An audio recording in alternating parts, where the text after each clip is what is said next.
নমস্কার। আজকের গল্প নির্জন চক্রবর্তী বাড়ি।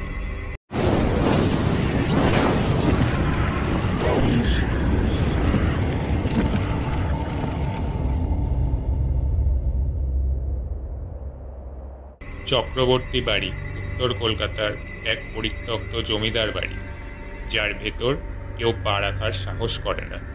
সেই বাড়ির অন্ধকারে লুকিয়ে আছে এক ভয়াবহ ইতিহাস।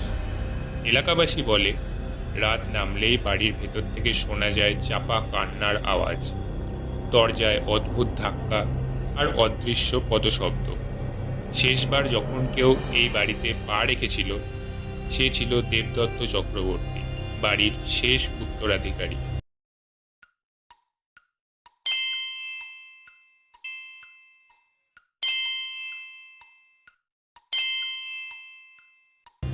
এক রাতে সে তার গোটা পরিবারকে হত্যা করে নিখোঁজ হয়ে যায়। তারপর থেকে বাড়িটি পরিত্যক্ত অবস্থায় রয়েছে, যেন ভয়ঙ্কর কিছু অপেক্ষা করছে।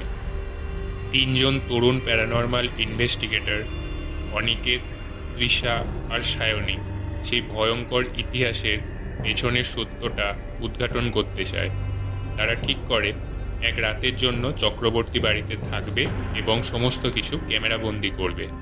সেদিন সন্ধ্যায় তারা বাড়ির ভেতরে প্রবেশ করে ভাঙাচোরা দরজা পেরিয়ে তারা ঢুকে পড়ে। ভেতরের ঠান্ডা বাতাস যেন এক মুহূর্তেই তাদের আতঙ্কিত করে তোলে। বাড়ির ভেতরে পা দিতেই সারা শরীরে একটা শিরশিরানি বোধ হয়। তারা মূল হলঘরে ক্যামেরা সেট করে। ভাঙা চেয়ার, ধুলো জমা ফার্নিচার আর দেওয়ালে পুরনো চিত্রগুলোর চোখ যেন তাদের ঘিরে রেখেছে। তবে সবচেয়ে অস্বাভাবিক ছিল সেই নিস্তব্ধতা। নিঃশ্বাস ফেলতেও যেন ভয় হয়। ঘড়িতে রাত 12টা বাজতেই হঠাৎ বাড়ির ভিতর থেকে একটা অদ্ভুত শব্দ শোনা যায়, মৃদু গর্জন, যেন মাটির তলা থেকে আসছে। তৃষা আতঙ্কিত হয়ে বলে ওঠে, এটা কি ছিল? অনিকেত তাকে শান্ত করে বলে, এটা শুধুমাত্র বাতাসের শব্দ হতে পারে। কিন্তু তারা সবাই জানতো এটা বাতাসের শব্দ ছিল না। কিছুক্ষণ পর এক করুণ সুর শোনা যায়। একটি শিশু কাঁদছে, কিন্তু কোথা থেকে তা বোঝা যাচ্ছে না। সায়নী সেই আওয়াজের দিকে এগোতে শুরু করে। তার পা যেন নিজেই তাকে টেনে নিয়ে যাচ্ছে। হঠাৎ করেই সায়নী দেখল দরজা আপনা আপনি খুলে গেল। ভিতরে এক অন্ধকার ঘর, যার মেঝেতে রক্তের দাগ আর দেওয়ালে হাতের ছাপ। সেই হাতের ছাপগুলো যেন কিছু বলার চেষ্টা করছে, যেন জীবন্ত। সায়নী ঘরে ঢুকে পড়তেই দরজা জোরে বন্ধ হয়ে যায়।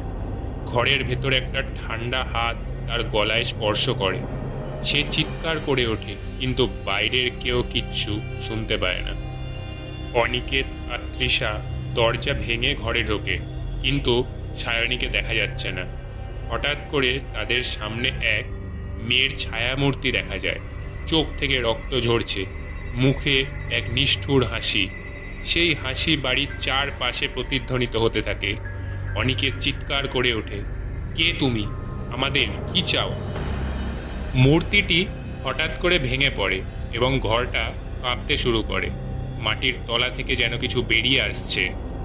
তারা বুঝতে পারে এটি শুধু একটি ভুতুড়ে বাড়ি নয়, এটা একটা পোর্টাল, একটি ভিন্ন মাত্রার গেটওয়ে। বাড়ির প্রতিটি কোণ থেকে ভয়ঙ্কর দৃশ্যগুলো ফুটে ওঠে। মৃত শিশুদের আত্মা, অত্যাচারিত নারীদের কান্না, আর তাদের পেছনে ছুটে আসা অদৃশ্য ছায়া। তৃষা আর অনিকেত দৌড়াতে শুরু করে, কিন্তু বাড়ির ভেতরকার পথ ঘুরপাক খাচ্ছে, যেন তাদের ফাঁদে ফেলার চেষ্টা করছে। হঠাৎই তারা একটা দরজার সামনে এসে দাঁড়ায়। দরজাটা খোলার চেষ্টা করলে সেটা নিজেই খুলে যায়। তাদের সামনে এক বিশাল গর্ত। সেই গর্তের ভেতর থেকে লাল আলো আর গর্জন উঠছে। হঠাৎ করে সায়নীর মুখ দেখা যায় সেই গর্তের ভেতর থেকে। তার চোখ ফাঁকা, মুখে অদ্ভুত একটা হাহাকার। আমাকে বাঁচাও, সে করুণ সুরে বলে। কিন্তু তার কথা শোনা শেষ না হতেই একটা অদৃশ্য শক্তি তাকে টেনে নিয়ে যায় গর্তের ভেতরে। অনিকেত আর তৃষা ভয়ে জড়সড় হয়ে পড়ে। তারা পালানোর চেষ্টা করে, কিন্তু বাড়ির দরজা জানলা সব বন্ধ হয়ে যায়। তারা বুঝতে পারে তাদেরও ওই গর্তের ভেতর নিয়ে যাওয়া হবে। তারা শেষবারের মতো নিজেদের বাঁচানোর চেষ্টা করে, কিন্তু হঠাৎ করে মাটির নিচ থেকে একজোড়া ঠান্ডা হাত উঠে আসে এবং তাদের টেনে নিয়ে যায় সেই অন্ধকারে। চক্রবর্তী বাড়ি আরও একবার নিজেদের গোপন রহস্যের জালে নতুন শিকারদের আটকে ফেলল। ভোরের আলো ফুটল, কিন্তু চক্রবর্তী বাড়ি নিঃসাড়, শান্ত, এমনই রহস্যে মোড়া, তেমনই ভয়ঙ্কর।